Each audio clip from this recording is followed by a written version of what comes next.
I'm Anne-Marie Makudu, and I'm faculty in cultural anthropology and African American studies. And it's my great pleasure to be introducing our speaker today. But before I do, I'd like to offer very brief context for Professor Anny-Dominique Curtius's lecture today. So the Climate Crisis, Decolonization and Global Blackness Humanities Lab, housed in and sponsored by the Franklin Humanities Institute, is convened by Michaeline Critchlow in African American Studies here at Duke in collaboration with Denise Ferreira de Silva, who I believe is joining us in January from the University of British Columbia.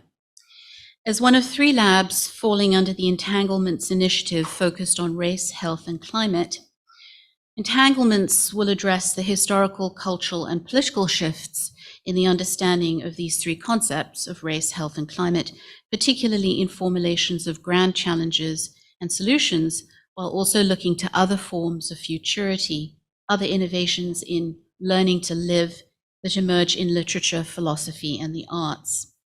The Climate Crisis, Decolonization, and Global Blackness Lab specifically seeks to explore the linkages among three pivotal and simultaneously occurring catastrophes: criminality, displacement, and pandemics, toward developing a set of principles regarding decolonization as an ethical approach to climate change. The lab views climate justice from the point of view of historical fault lines, understanding too that climate catastrophe cannot be thought outside of the context of empire and the forms of racialization central to global capitalism, including the degradation of peoples, ecosystems, and lands facilitated by states in the global north. So it's in this broader institutional context of the Entanglements Project, and following two prior public lectures delivered by Denise Ferreira de Silva and by Dale Tomich, that Professor Anny-Dominique Curtius is here with us today to deliver the third such public lecture in the series. Anny-Dominique Curtius is Professor of Francophone Studies at the University of Iowa, where she also serves as co-director of the Museum Futures Working Group at the Obermann Center for Advanced Studies. Her interdisciplinary books include Suzanne Césaire, Archéologie littéraire et artistique d'une mémoire empêchée, English title, Suzanne Césaire, Literary and Artistic Archaeology of a Hindered Memory. This is 2020 and awaiting translation, correct? Okay. And also Symbiose d'une mémoire, Manifestation religieuse et littérature de la Caraïbe, Symbiosis of a Memory, Caribbean Religions and Literatures, 2006. Professor Curtius is also the author of numerous articles and book chapters and leading edited volumes and journals. She also has two books in progress. One explores entangled subtitles and global audiences in Francophone cinemas. The second examines the entangled narrativization of slavery in politically charged memorials, performativities, visual arts, and in the post-museum. A recent reviewer of Professor Curtius's recent book about Suzanne Césaire notes that Professor Curtius doesn't simply excavate or reveal Suzanne Césaire's significance for anti-colonial theory broadly, but demands answers to the question of how she remained in the shadows, or l'ombre, even when so many in surrealist and negritude circles knew full well her contributions. To ask and answer such questions about Suzanne Césaire's role as a central theoretician of the colonial situation required a new methodological model, literary archaeology, or unshrouding or unveiling. So relatedly, today's talk is entitled The Climate of Theory, Hurricanes, Slave Skeletons, Tidalectics. It explores the relationship of climate change destruction, specifically in the form of hurricanes, and the archaeology of plantation slavery that quite literally surfaces with and in the storm's path to bring histories of the Black Code to the surface, and with it, human remains. Would you please give Professor Curtius a warm welcome?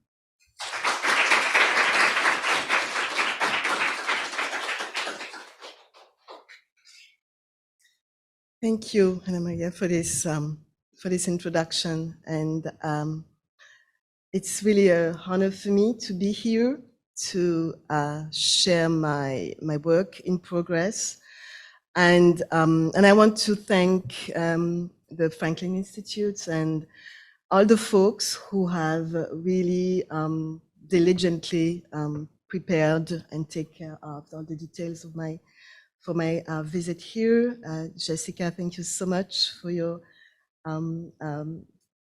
wonderful and efficient email correspondence. Thank you, Marylin. I'm sending you positive vibes if you are in the cyberspace with us. Thank you, Denise. Thank you, Ranjana. Thank you, everyone. And let's start.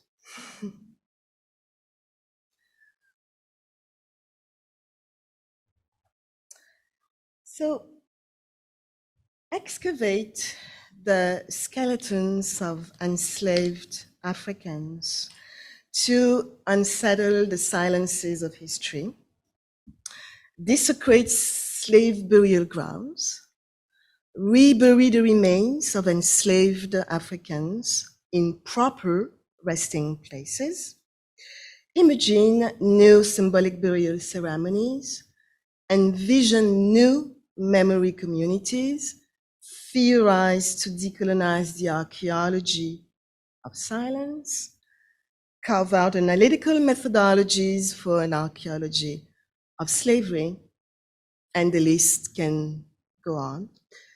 Those are the entangled statements and critical positionalities that I am aware of and that I want to lay out to sort of give you a larger picture for my analysis on the ways in which the entangled archives of slavery are at the center of fruitful discussion in the humanities, while also being a matter of significant importance for communities of the Global South who transform and occupy the entangled archives in order to carve out new memorializing grammars. So the parameters within this context that matter to me are enslavement of nature and through nature, carceral violence of the plantation, idyllic beauty of island territories, the silence of the archives and sites of oblivion, embodied experiences of memory communities, the post-contact thought, and by these terms, by the idea of post-contact, I refer here to Guadeloupe, Réunion, and Sint Eustatius in the Caribbean. Those are island territories who are overseas French departments for the case of Réunion and Guadeloupe, or a Dutch public entity for the case of Sint Eustatius.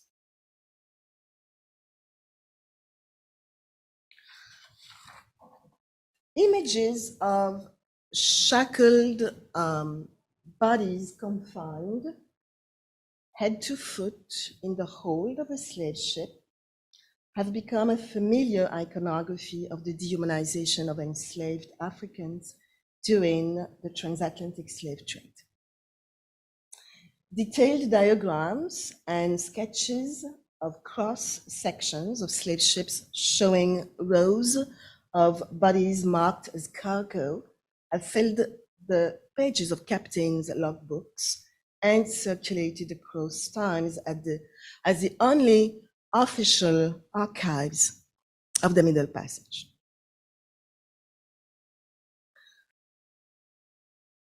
Here we have a closer vision. This is an image that we all know, but I sort of want to refocus on it.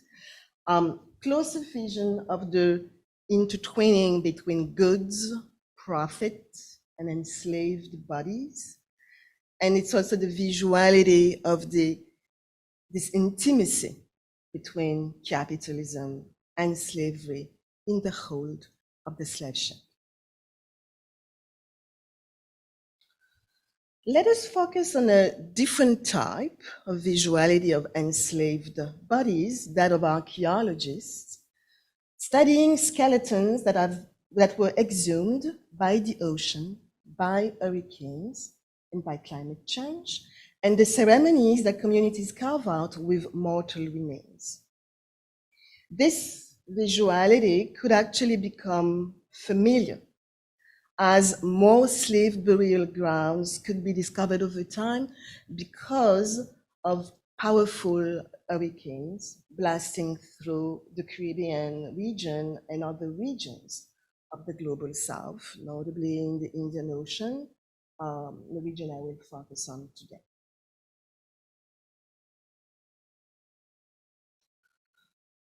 First, with this image, I want to argue that the picture on the right, okay, which documents the archaeological work conducted on slave burial grounds on the island of Réunion in the Indian Ocean, stands to me as an important counter-narrative to the official iconography of enslaved bodies, which we have just seen, and that we see here on the left.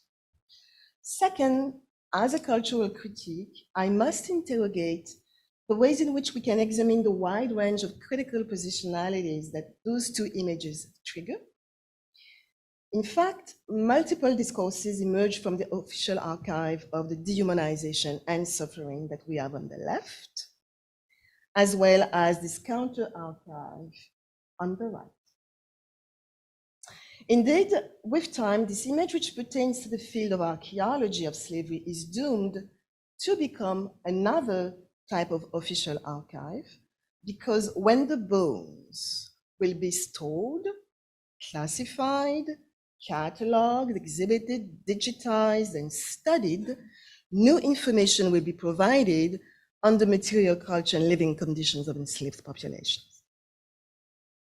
The third point is that we might also consider how communities, activists, and grassroots organizations reassess and reappropriate these slave skeletons in the ocean space nearby as they are working through the trauma of slavery that resurfaces.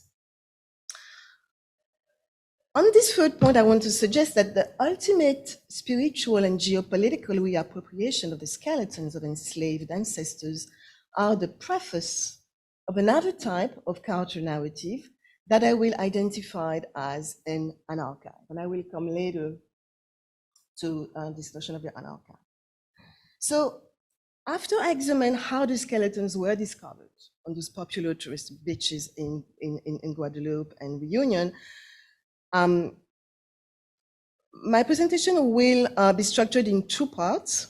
So I will explore first how the notion of the archive can be a fruitful palimpsestic ecosystem. And two, the second part, I will examine my notion of the climate of theory. To engage with the goals of the climate change, decolonization, and global blackness lab, I will cross-pollinate concepts, precepts, praxis to explore, and I quote here Marylin and Denise, how to use new metaphors and a different imagination to engage afresh with how we imagine socio-nature, end of quote. By and large, I will deal with various types of implicated actors, conceptual frameworks, as well as memory communities, and I will explore how subjectivities are impacted, tested, and challenged through transformative experiences. So how were these skeletons discovered? In 1995, Hurricanes Iris, Lois, and Marylin blasted the Caribbean island of Guadeloupe with devastating long-term effects. A similar phenomenon happened in 2007 in Réunion after Hurricane Gamède severely impacted the island with record rainfall and flooding. While these hurricanes remain the collective memory among the most damaging ones, and while the trauma that they generated is cyclically reactivated every time island populations grapple with the durable effects of these hurricanes, massive soil erosion has exposed slave burial grounds and popular beaches in Guadeloupe and Réunion. So here you have the land erosion, and here you have the boats.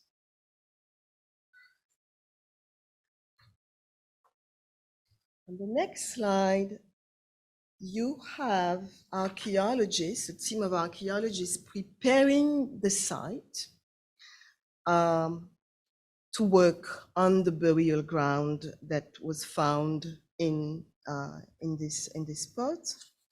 And here you have the actual work that is conducted.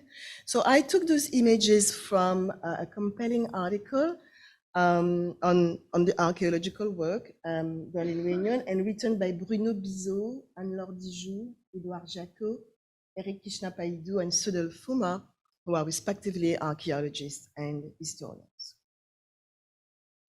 So with the discoveries of these burial grounds, after the hurricanes, the French National Institute for Preventive Archaeological Research, the INRAP, started at the end of the 90s in Guadeloupe and in 2007, and then later on 2011 in Réunion, to carry out groundbreaking studies on enslaved populations, which allowed archaeologists to shift from an archaeology of silence, and namely an over-reliance on narratives and chronicles by missionaries, travelers, slave traders, slave owners, to an archaeology of slavery.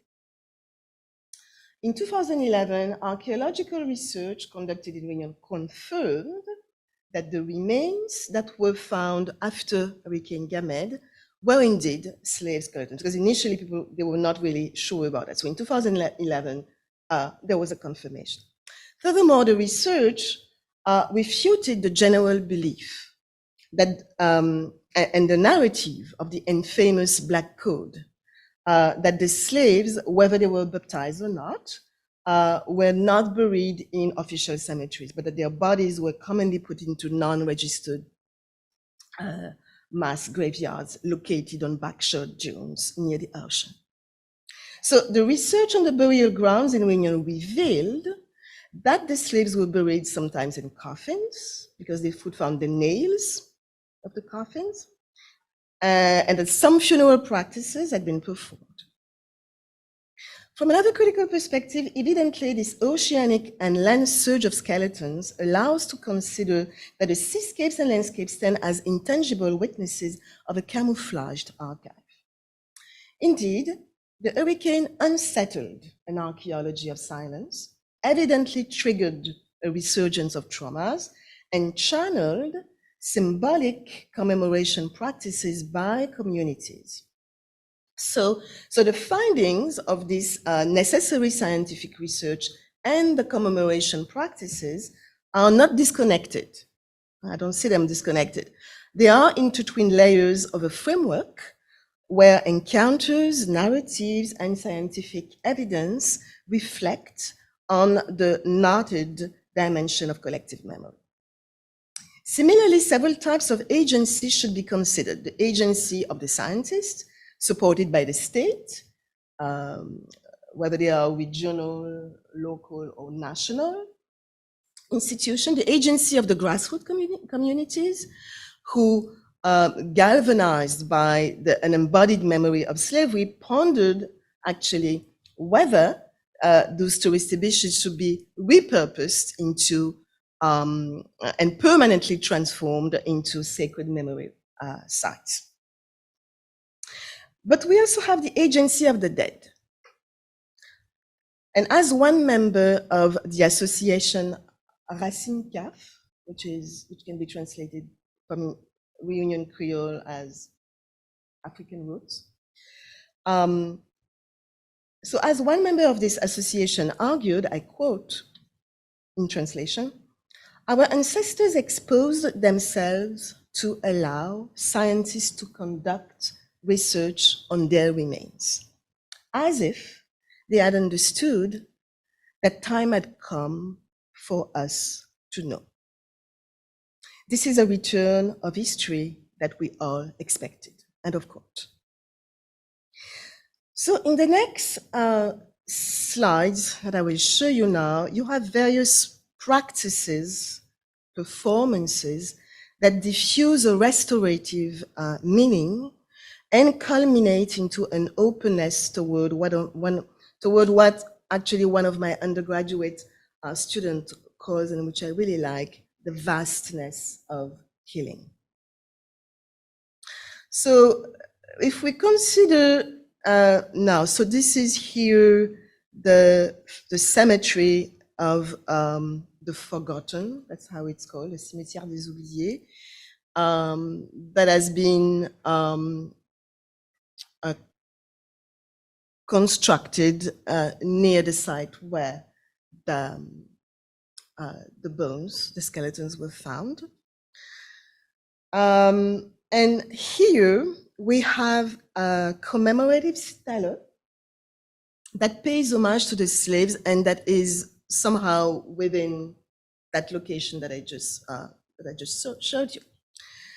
The text on this stele says, "Here rest in peace those who crossed the ocean after the abduction and rape of bodies stacked in the dark belly of predator slave ships.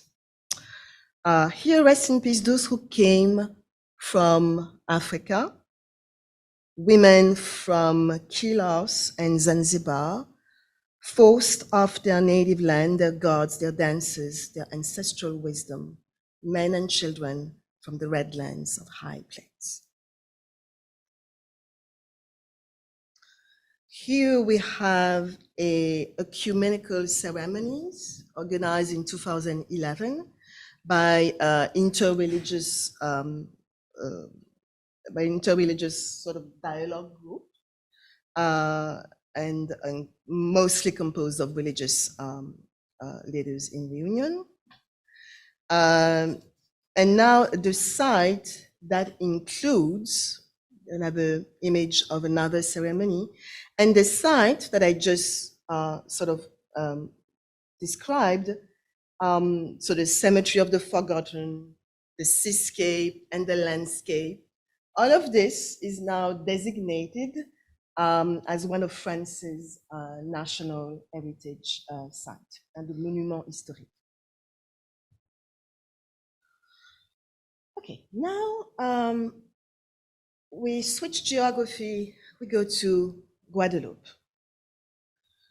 And the slides, there are 4 slides that I'm going to show you now. They show ceremonies at the Anse Sainte Marguerite Cemetery in Guadeloupe, where the skeletons of 272 enslaved adults and children were excavated after the hurricanes Iris, Lois, and Marylin in 1995.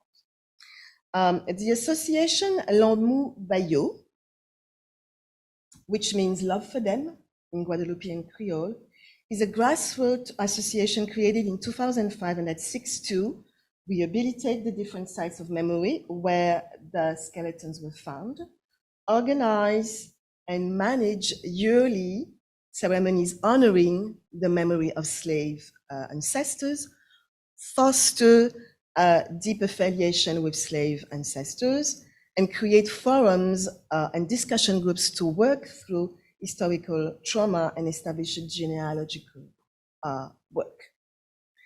Regularly, and most importantly, each May 27, members of L'Amour Bayot organize a morning procession from the cemetery to the site where the bones are currently stored.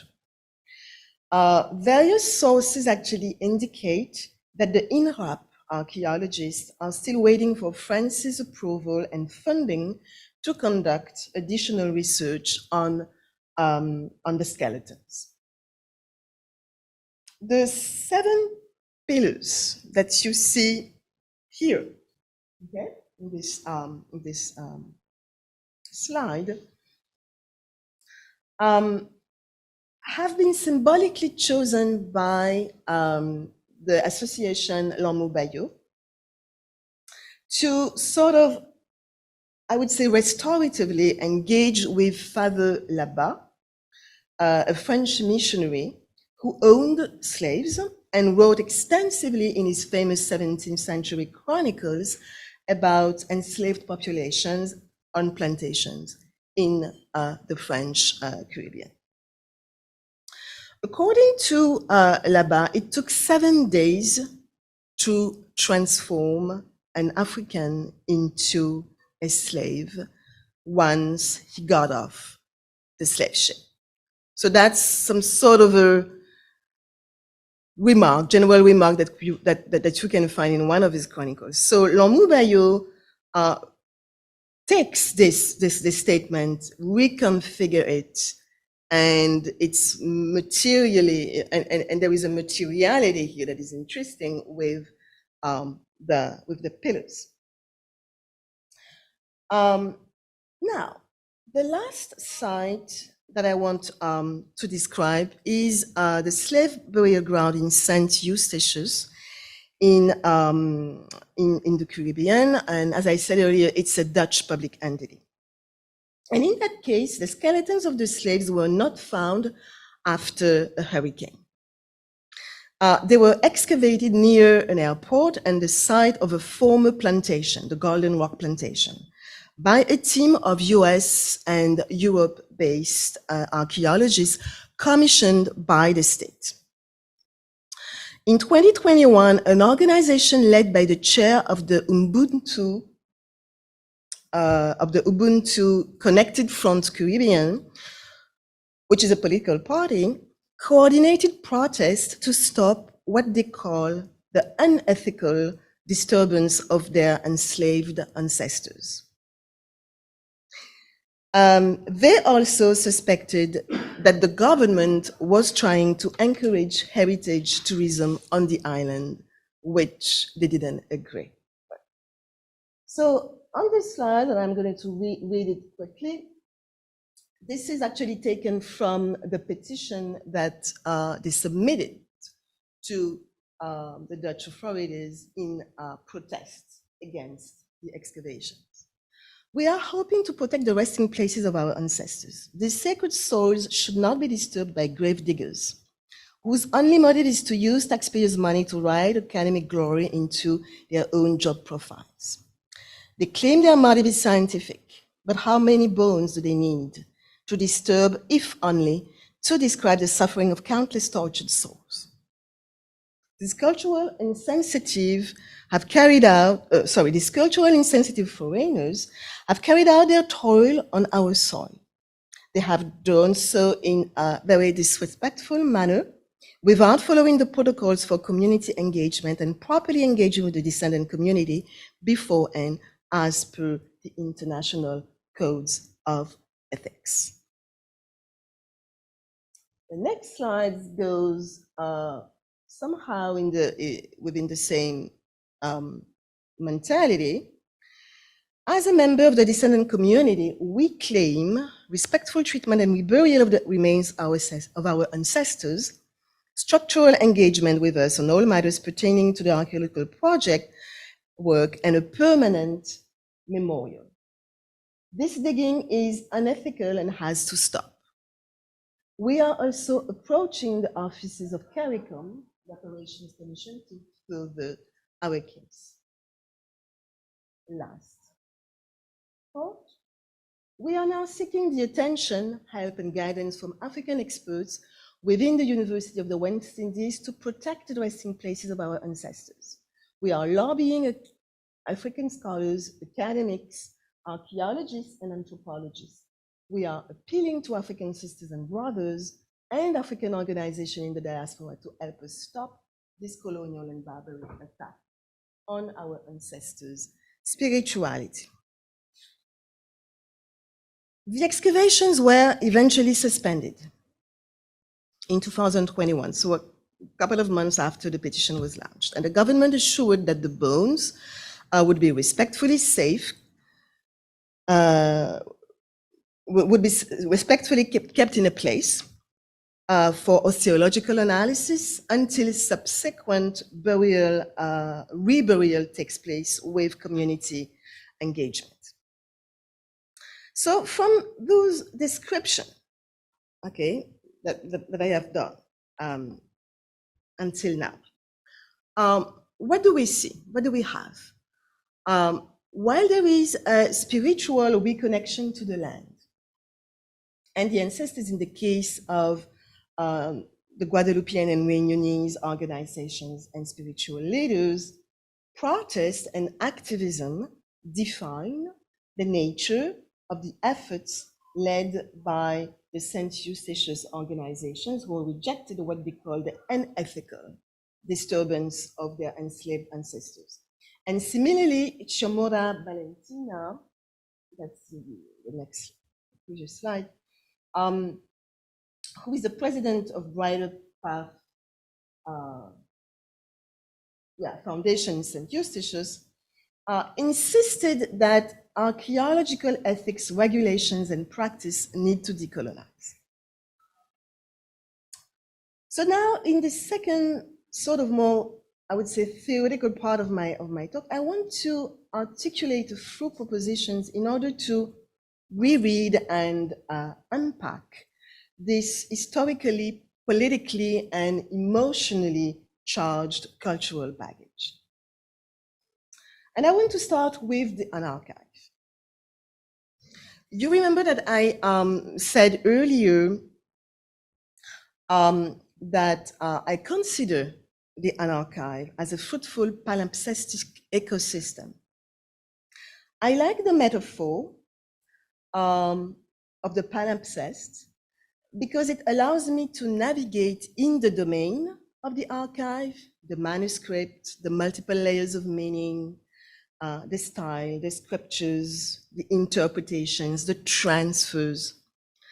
And this is precisely what we deal with when we consider the multiplicity of narratives, temporalities, and agency. So the agency of the communities, the archaeologists, the hurricane, the spiritual leaders, and the agency of the dead, as I already said earlier.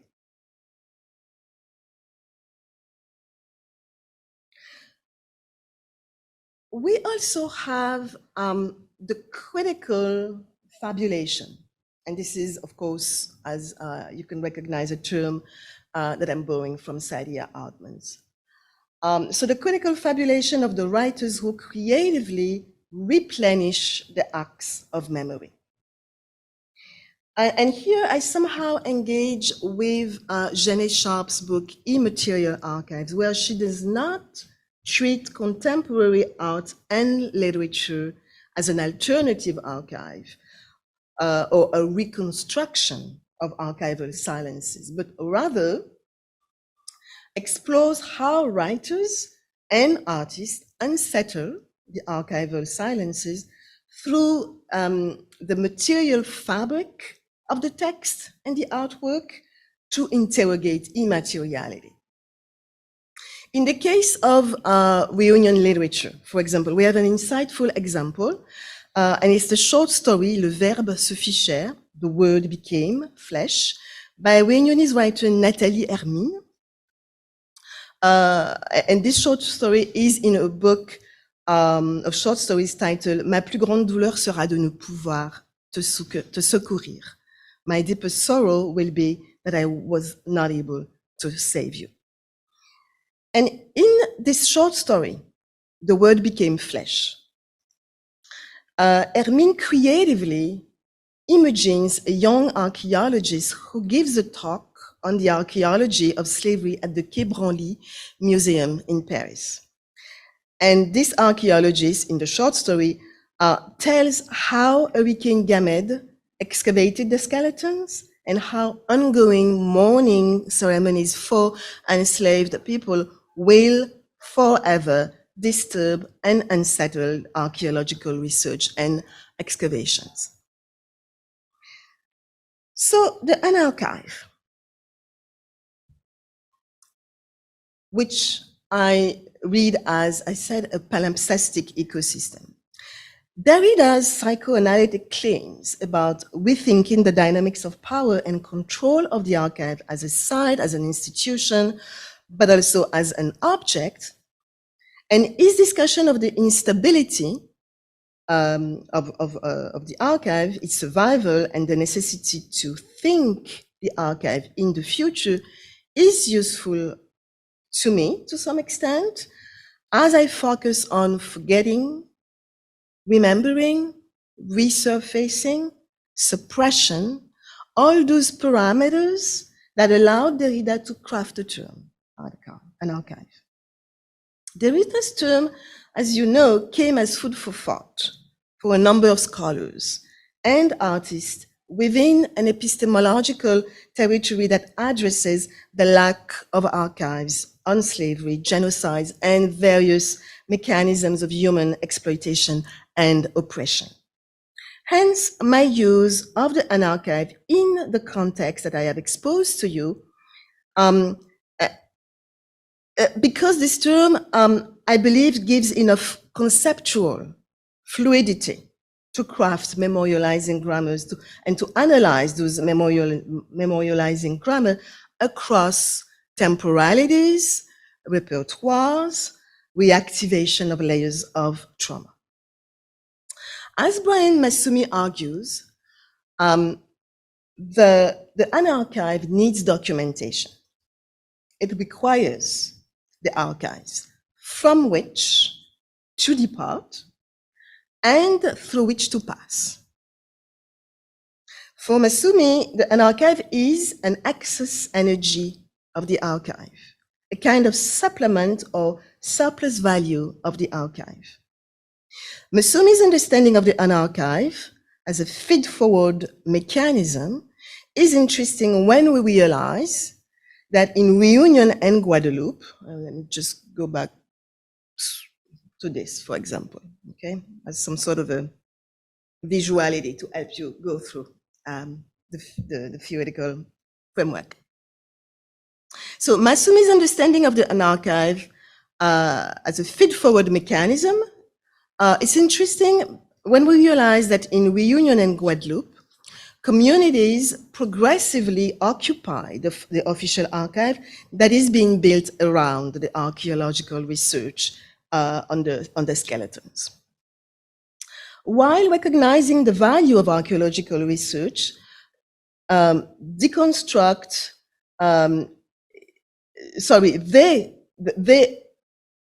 ultimately deconstruct its rigid structure and authority, enhance it, and append it.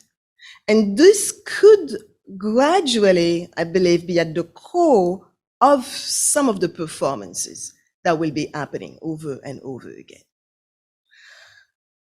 And again, temporalities matter. Since there is an ongoing building of awareness from the past, present, future, and here I borrow Suzanne Césair's compelling concepts of the inquiétude ancestrale, ancestral anxiety, and the other concept, lucidité totale, complete awareness, complete lucidity. The archive is a palimpsestic ecosystem because it is related to the event, it is related to immateriality, to intangibility, and it needs the event to craft meaning and claim accountability. It also allows subaltern voices to be heard. Bodies in performance, common prayers, mourning ceremonies, and choreographies of meaning, a term I borrow from Diana Taylor, happening in Guadeloupe and Réunion, are the palimpsestic refueling of the silences of history and the rewriting of the official iconography of enslaved Africans packed in the hold of the slave ship.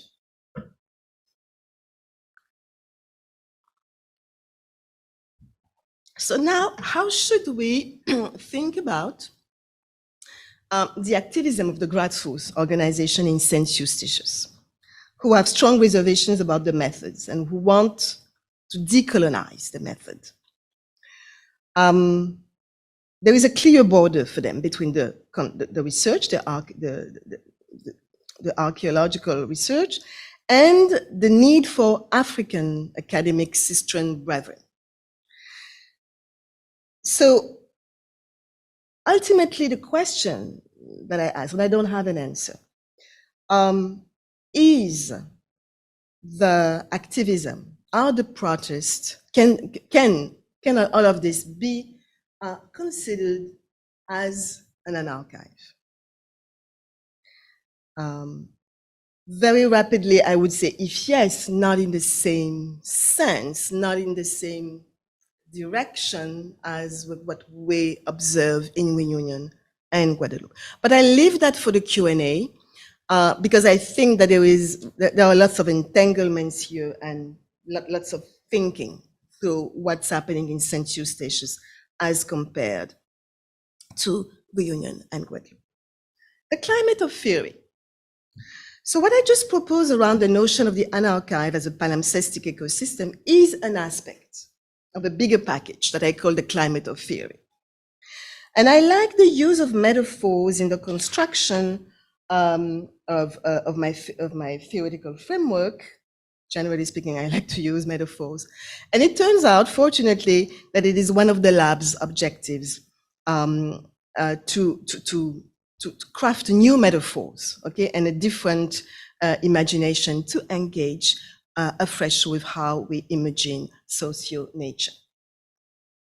So I would like to cross-pollinate here some concepts, some poecepts, and this cross-disciplinary dialogue is, I believe, necessary as the diverse objective modes of critique and the subjective experiences that I described call for new theoretical paradigms that pay attention to the multiplicity of positionalities by various implicated subjects, the descendants and the non-descendants. The cross-disciplinary study of temporary YouTube performances on the internet, weekly or yearly planned commemorations, the archaeological study of slave burial grounds, the study of subaltern agency of grassroots civilians can significantly expand, I believe, epistemologies and methodologies for working through the trauma and the memory of slavery and grappling with the trauma of climate crisis. In Silencing the Past, anthropologist and historian Michel Rolf-Trouillot observed that theories of history, I quote, grossly underestimate the size, the relevance, and the complexity of the overlapping sites where history is produced, notably outside of academia. We are all amateur historians with various degrees of awareness about our production. We also learn history from similar amateurs. Universities and university presses are not the only loci of production of the historical narrative. End of quote. So the anarchives explored here obviously compel us to interrogate our critical methodologies and observe closely the ways in which community engagement, creative spiritual art, and critical fabulation cross-pollinate. Regarding the knotted intersections between climate and theory, which is reflected in my notion, the climate of theory, I have a small anecdote.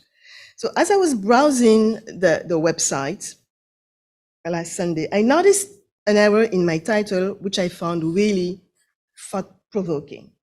So the title that showed on the website was The Theory of Climate, while it should have been The Climate of Theory. So the error was corrected, but I thought that the lapsus was really thought-provoking, really. I thought that there was an unconscious and unintentional conversation happening here within the cyberspace community. So people reading the title, The Theory of Climate, and then seeing a couple of lines below in the description, The Climate of Theory. And So please, webmaster, if you're in the room or if you're in the cyberspace, this is not a criticism. On the contrary, I found it interesting because this is a lapsus that is food for thought. For those of you who have been immersed in the trajectories of the title and who have somehow already anticipated the hybridity of thinking that I propose to you. So when I crafted the title, of course, I had in mind Montesquieu's theory of climate that he developed in L'Esprit des Lois. And I also had in mind Dipesh Chakrabarty's The Climate of History. So I thought of Montesquieu's dangerous environmental determinism, and I pondered on Chakrabarty's interrogation and how does the crisis of climate change appeal to our sense of human universals while challenging at the same time our capacity for historical understanding. Chakrabarty further argues that what scientists have said about climate change challenges not only the ideas about the human, but also the analytical strategies that post-colonial and post-imperialist historians have deployed in the last 2 decades in response to the post-war scenario of decolonization and globalization. And of course, so what I want to propose through the climate of theory may seem at the first time as a play on words or a rhetorical wink to Chakrabarty's term, the climate of history. But most importantly, the climate of theory addresses several things: enslavement, climate change, Black performativities, embodied experiences of communities in the discussion on climate change. And to think about all this, I posit a reimagination of our critical frameworks, and what I call the climate of theory is a critical positionality through which I suggest to complexify and again and cross-pollinate our epistemological frameworks when thinking about island territories and climate crisis. So the climate of theory is about the endless possibilities of theory. The endless possibilities of theory. What can theory articulate when there is an awareness of the archival silences? How theory can be used when climate catastrophes unsettle things and cause crisis of precarity, and when ancestral anxiety resurface with climate catastrophes. So this is sort of how I wrap up the idea of the climate of theory. So in other words, how do we theorize the problems caused by global warming in a social and geographical context where historical trauma is caused by enslavement of nature and the enslavement of dehumanized people through nature. Beaches, ocean, and forests are historical loci whose uncanny beauty contrasts with the ugliness and tragedies of a violent history. And by climate of theory, I posit that a Tidalectical imagination matters in order to add layers of meaning to the history of transatlantic slavery and climate change. So I'm going to conclude here with this Ocean Poetics by Kamar Brathwaite that some of you probably know. And Tidalectics is part of a larger philosophical reasoning that Brathwaite initiated as a poetic vision of an old Jamaican woman repeatedly walking on the Atlantic Ocean, reconnecting the Caribbean to the African continent and reenacting the Middle Passage. Tidalectic is not a concept, it's a poecept. And I'm using the term poecept, actually I'm borrowed from Patrick Chamoiseau. And here, the old grandmother walks freely on the ocean, building agency and offering a counter-narrative to the Middle Passage and working through the trauma of slavery as a free agent. Tidalectics interrogates the complex set of transactions and negotiations and reappropriations of traumatic spaces, and in this case, the ocean. Hurricanes Lois, Iris, Marylin, Gamède have unveiled the ghosts of history. And a geology of silence where enslaved bodies molded into the soil of the violent space of the plantation rematerialize no longer as the ghosts of history or the furniture of the Black Code, but as the human grammar that needs to be deciphered. The ecological and human disasters caused by the hurricanes, the uncanny beauty of the Caribbean, the historical violences that is the matrix of the region, clearly remind us, and once again I refer to Suzanne Césaire, who wrote, "If my Antilles are so beautiful, it is because the great game of hide and seek has succeeded. It is then because on that day, the weather is most certainly too blindingly bright and beautiful to see clearly." End of quote. My last paragraph. When the hurricanes made landfall, climate change and the hurricanes may have been deus ex machina that gave visibility to what was camouflaged. But remember that one community members argued that the dead had more agency than the destructive power of the hurricanes. Before the discovery of the slaves' burial ground, archaeologists studying slavery in the Caribbean and the Indian Ocean worked with an archaeology of silence, as I said. And before these discoveries, the slave burial grounds, descendants of the African diaspora had no resting places for their enslaved ancestors, no tangible grave sites to mourn and spiritually cradle. So the Tidalectic mentality that is here, and which I, by and large,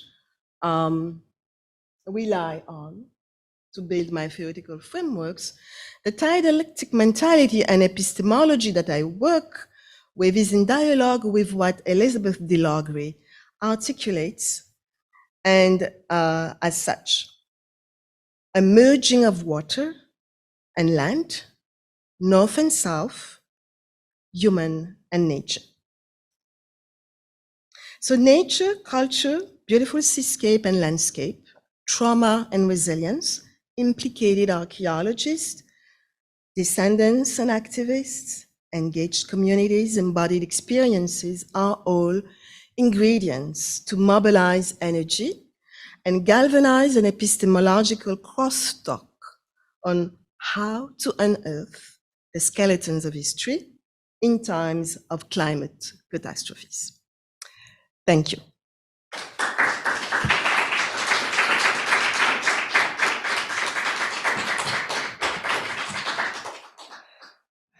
Thank you so much, Professor Curtius, for this fascinating talk. I now open the floor for questions, and also I invite attendees from the cyberspace to post their questions in the Q&A, and I will be reading to Professor Curtius.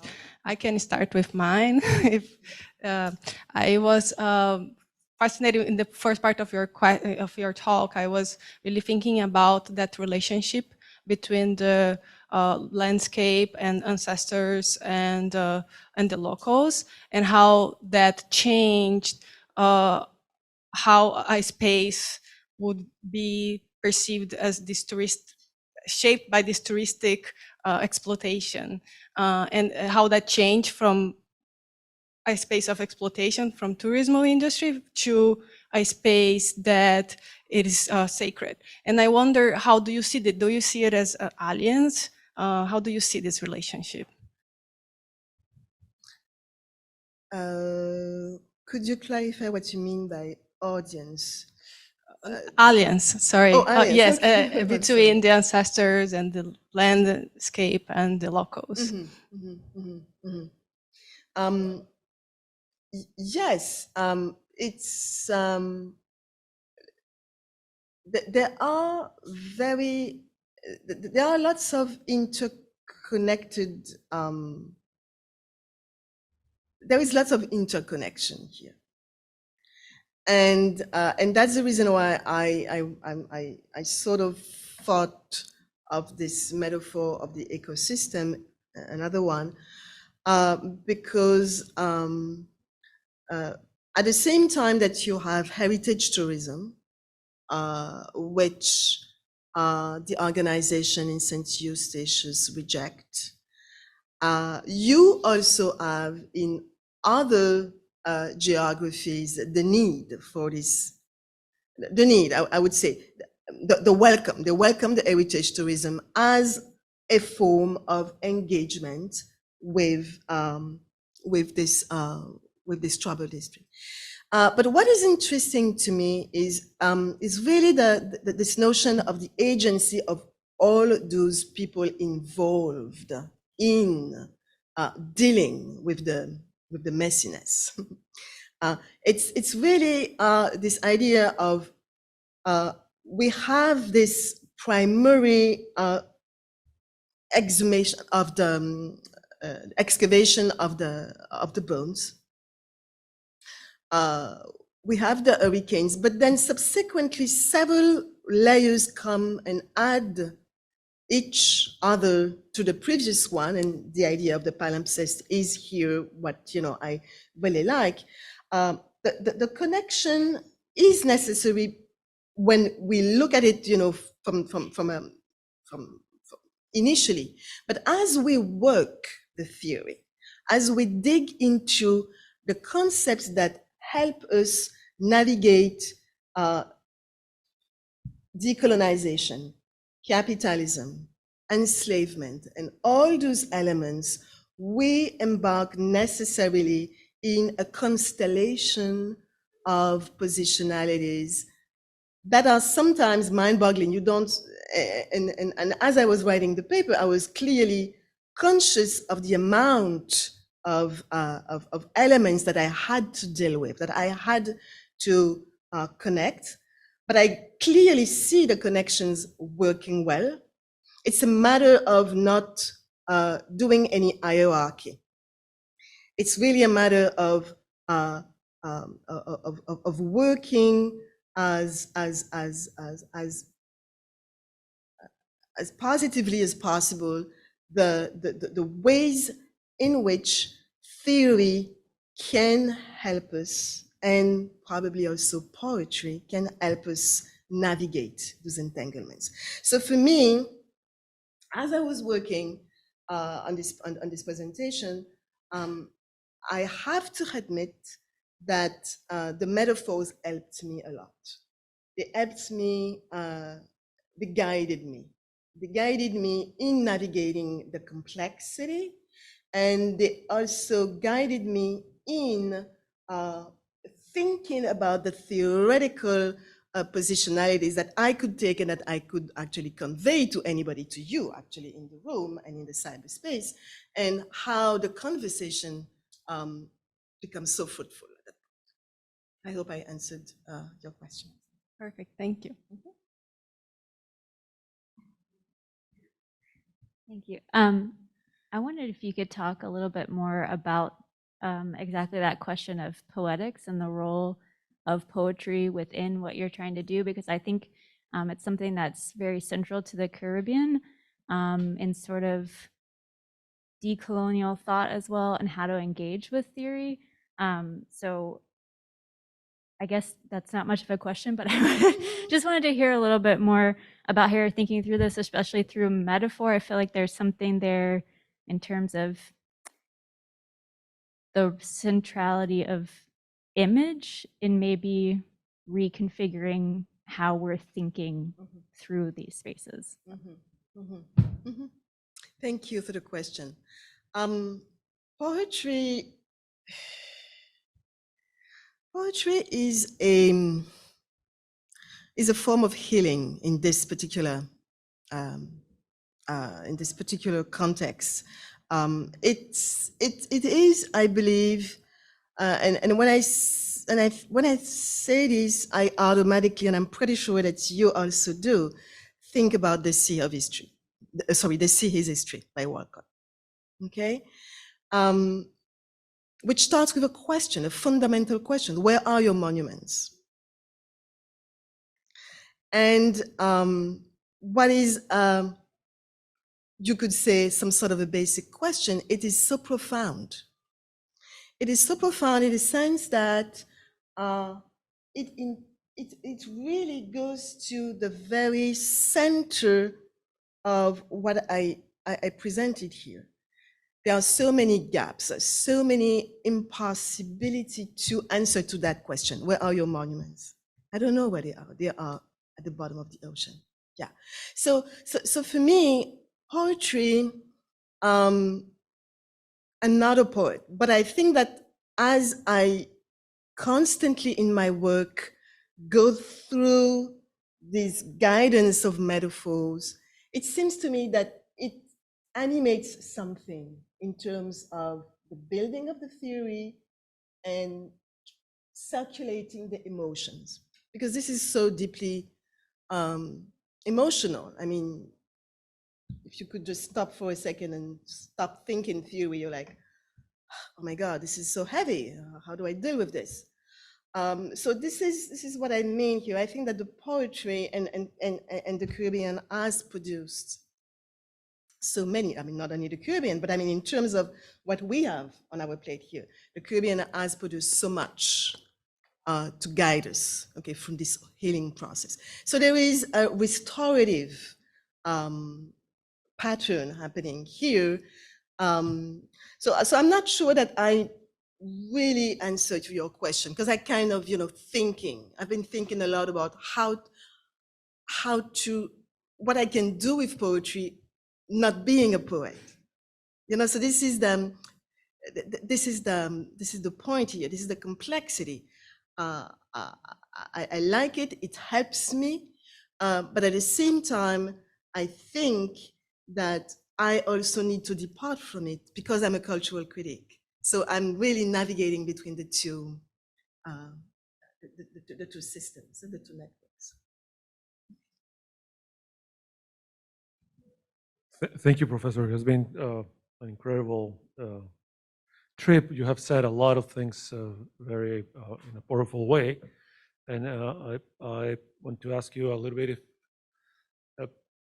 if in your calling, that is not your calling, you are quoting here the Ubuntu leader there for a more African space of thinking, people that can come and help make sense of this silence archive, silencing that is taking place through disciplines like archaeology. I do agree with that. I think that's an important space in which academy can be humble and say we need other ways of thinking and being and sensing and other positionalities, other historicities, other spatialities to take also control over this discourses of the archive and the on archive. I agree 100% with what you're saying. My question is also this Caribbean epistemology that is emerging through your exercise in conversation with, for example, the force that you are calling el huracán, right? Hurricane. That is an indigenous God. It's the God of climate, right? But is for us is a force that is an uncontrollable force of chaos, right? And through chaos, to that force that is, unveiled because of the patterns of the cycles of nature, the silence somehow is revealed.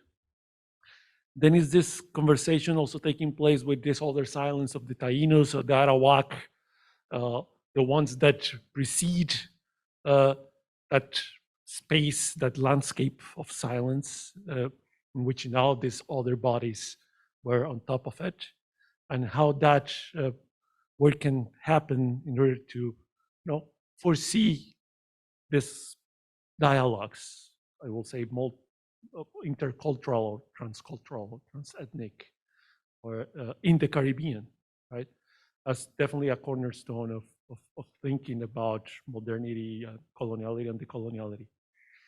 And I didn't get something about you said about chronic fabulation by Sonia Alvarez. How do you bring it? I couldn't get that. Critical fabulation. Yes, by Sonia Alvarez. That's it. But thank you so much. It was really impressive. So critical fabulation is not it's not my term. It's a term I borrow from Saidiya Hartman's in her book Lose Your Mother.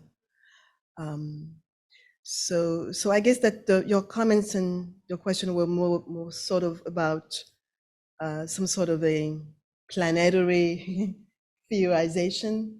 That I think that I can sort of summarize what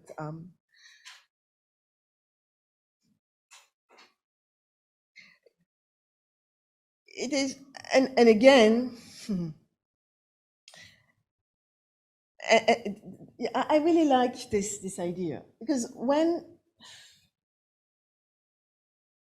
I focused essentially on two regions that are somehow related, not somehow, that I related to France from a geopolitical perspective, Sint Eustatius connected to the Netherlands.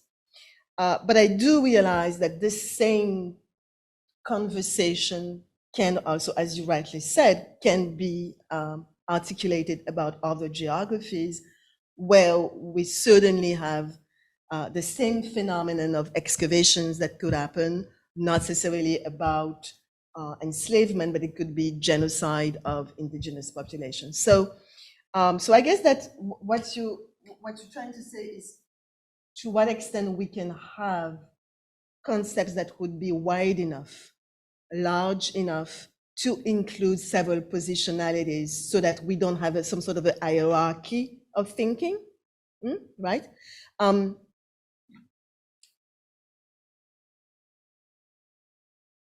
That is the goal, actually. The goal is not to hierarchize. The goal is to not, because climate change does not choose. I mean, climate crises do not choose, the geographies that are going to be, affected.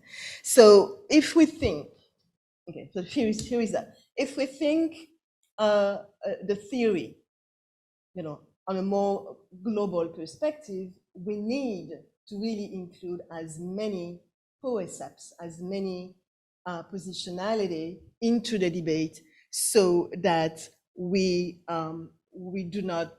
become really afresh with this idea of decolonial realization of what we have to do. So I think that what is interesting here is to sort of not make one concept some sort of an overarching idea that everyone would follow. It's not possible. But there might be, there might be some that could be quite compelling. And the metaphor, I think, the metaphors could work well.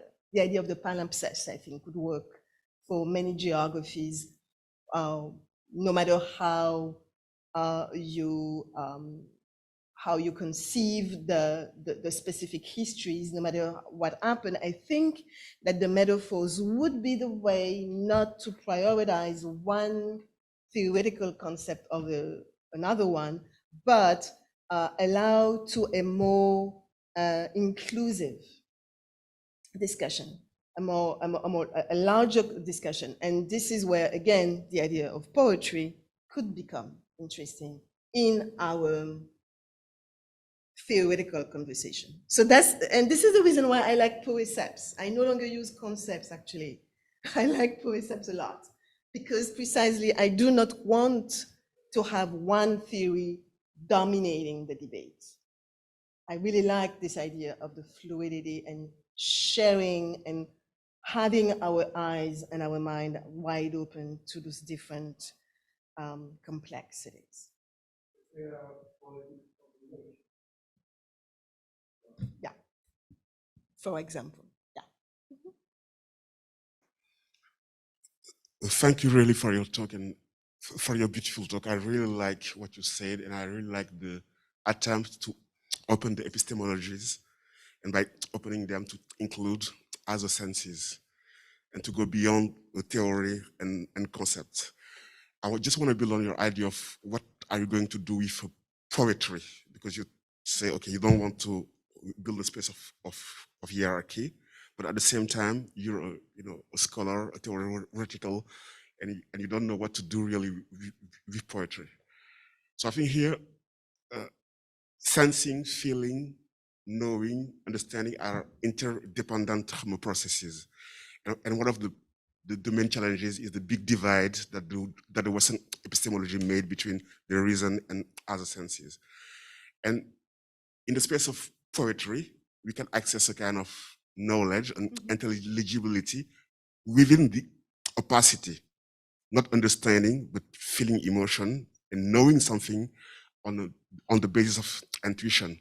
But that thing that we reach, we are not able to explain it in a theoretical. And I think one of the problems is that for us, thinking is being able to explain the reason. It's why. So it's why even if we are opening the space for those precepts, we are always keeping the hierarchy of the reason.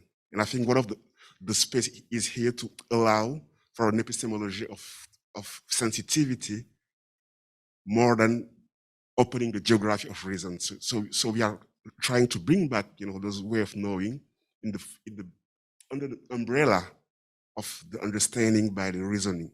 And I think as scholars, the boundaries we have to push is to allow the opacity of the sensing and the feeling being a procedure of truth and building a different methodology and not always trying to bring back, these points, because we have the intuition that we need other senses to understand those dynamics. So I just want to push you more, further in the road. It's a beautiful presentation. Thank you. Thank you. I really like your the ways in which you call, you reach out to sensing, feeling, all those elements that do matter.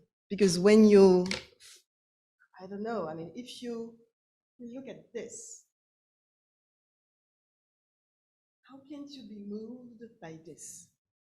I mean, this is absolutely, I don't have a word, because it's, we realize all of a sudden, through this mass of sand, a humanity that has been dehumanized, okay, resurfacing.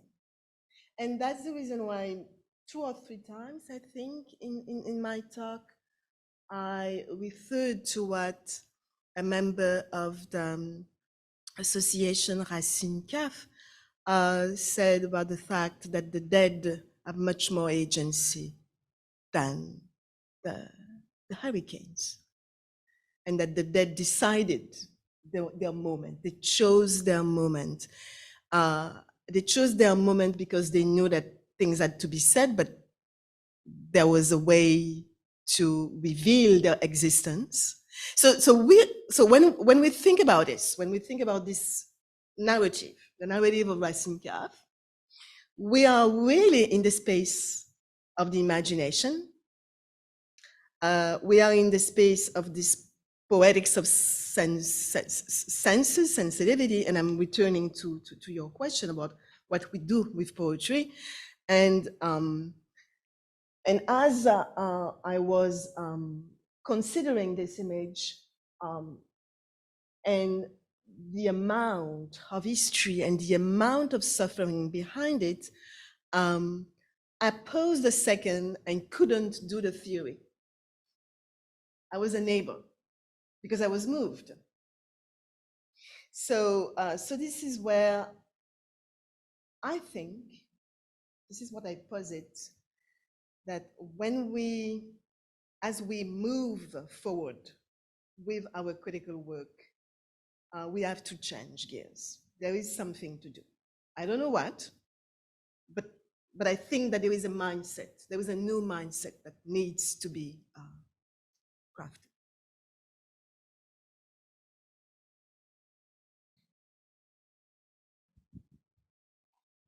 Thank you so much for this talk. It's very inspiring and beautiful. And I mean, I guess my question is kind of, unfortunately, what is that mindset? Because this is kind of what I'm always struggling with. Is like, how do we take our disciplinary tools for thinking and reading and thinking critically, and open them up to incorporate this kind of larger, this deeper knowledge and this feeling.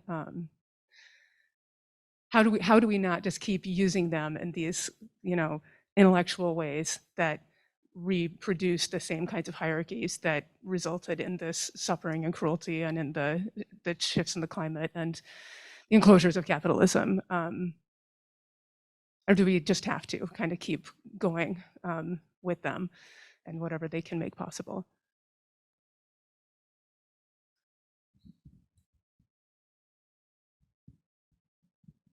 Maybe a slightly, I don't know, sort of political answer or proposal is that we know that the humanities are at stake. Okay, all campuses, there's always a discussion about there is no money for the humanities. Or maybe the conversation is different here at Duke, I don't know, but at least, from my school, University of Iowa, yeah, the humanities are at stake. Not so much because people want to get rid of the humanities, but they don't want to fund the humanities. They don't want to perceive the humanities as valuable. So this is where I think that there is certainly a message to send, to craft, through our individual experiences with those kinds of historically and emotionally charged material. So the mindset is not gonna just come from this, just come down like this. One morning we wake up and we have the solution. It might be a long process, but I think, and I referred to the fact that the humanities are at stake, because I precisely believe that as we're going through so much trouble right now, so many things are happening right now, whether it's Ukraine, whether it's lots of turmoil, in so many geographies, very often fueled by climate catastrophes. Let's think, for example, of what's happening in Pakistan, what happened with the floods in Pakistan over the summer, and these people still grapple with this. I think that the humanities have a role to play, and it's the role that the humanities will play, and the ways in which the theory is going to be designed and articulated, it's going to come from each of us. It's going to come from us, and each of us will have to develop a model to really say that we have things to say, and what we say, what we say is worth listening to, because it goes from the very bottom of our mind and our guts, because it addresses very important issues. So I don't have a ready-made answer or program or toolbox, but I know that we in the humanities, we are certainly aware of the ways in which things could be repurposed, and it's a matter of an active and ongoing process that ultimately at some point people will listen to. Honestly, I am optimistic in everything I do. So I would hate to say, oh, well, apparently the humanities are not valuable, so okay, let's just give up. This is not what I believe. So it's really a matter of going very, very deep into ourselves and know that we have the tools. we have the critical tools. It's a matter of channeling, okay, repurposing and rearranging them and propose a new discourse, a new way of being. So I don't have an answer, but I have a, let's say, a philosophy behind the answer.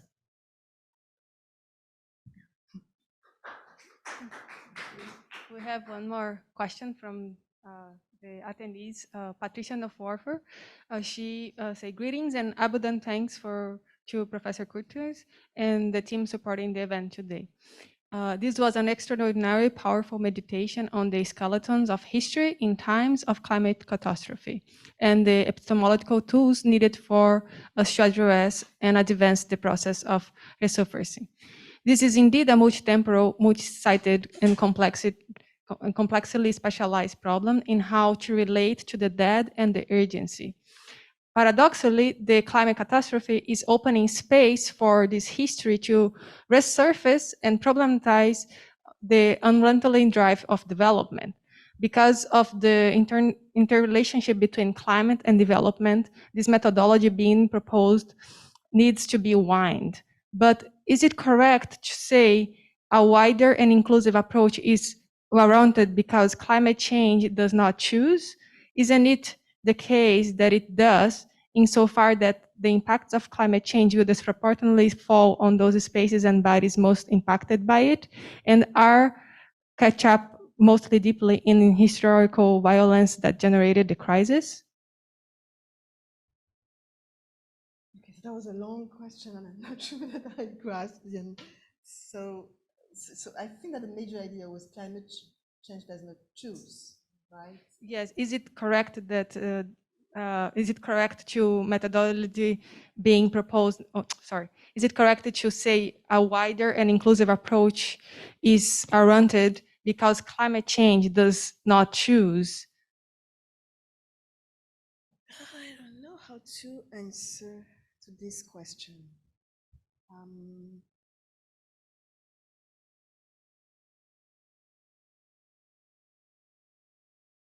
Perhaps, no, frankly,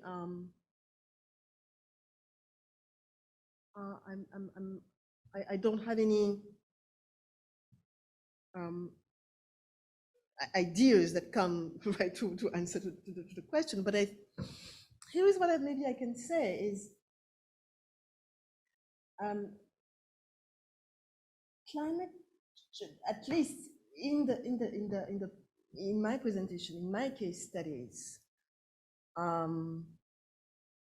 climate change is the starting point for the conversation, or the starting point of what has happened, like this. But I think that what is revealed, that is to say the skeletons, no, let me put it differently. And this is a question I had as I was writing the paper, what we have two different things happening here. The problems the material problems, the problems that climate change cause, and the fact that there is another ancient trauma that resurfaces. So we have two things. And it's sort of complex to think about the two simultaneously, but at the same time, it is worth seeing how one fuels the other. So it is complex. It is, and I'm sure that I am not phrasing this correctly because I am in the process of thinking, so my ideas are not clear. But for example, someone could say, playing the devil's advocate, well, maybe climate change does not decide which area, the hurricanes do not decide which area they're gonna hit. Everybody is in the same boat. So what would be the discourse if we had skeletons from other communities that are not related to the history of enslavement? What would be the discourse that we would build for in other situations where skeletons appear, okay, and we are another type of history on our ends to deal with. So basically I'm saying that here it's clearly related to the enslavement of African people. But if we had the same scenario, let's say, I don't know, in Northern Europe, where all of a sudden we have skeletons being excavated by a catastrophe, okay, how would we make the theory? What would be the elements of the theory? So in that sense, if I say that, it's not so much the history probably that is going to be primarily put forward, but the climate crisis. If you follow me a little bit. So it would be more or less thinking about what we do with global warming and with this destructive catastrophes. What do we do and how do we manipulate all this, given that excavations of bones can happen anywhere? But the ways in which I dealt with it is because we have two layers of trauma. So it's interesting for me to, and it's powerful for me to deal with the two and see the connections. Okay? But I do understand, and I agree that there is, everybody is at the same, is in the same situation. All communities and all geographies will be affected and are getting affected by the crisis, and what will those catastrophes with it? How will we deal with it? So I have the tools here for the trauma of slavery. Let's see if the idea of the palimpsest, the unarchived, and all those things will work for other histories, other genocides, other specific situations in other geographies that were not primarily affected by the history of slavery. How will we apply those elements that I propose today to those other situations? So this is sort of what I think that I can propose as an answer to this question. Oh, thank you.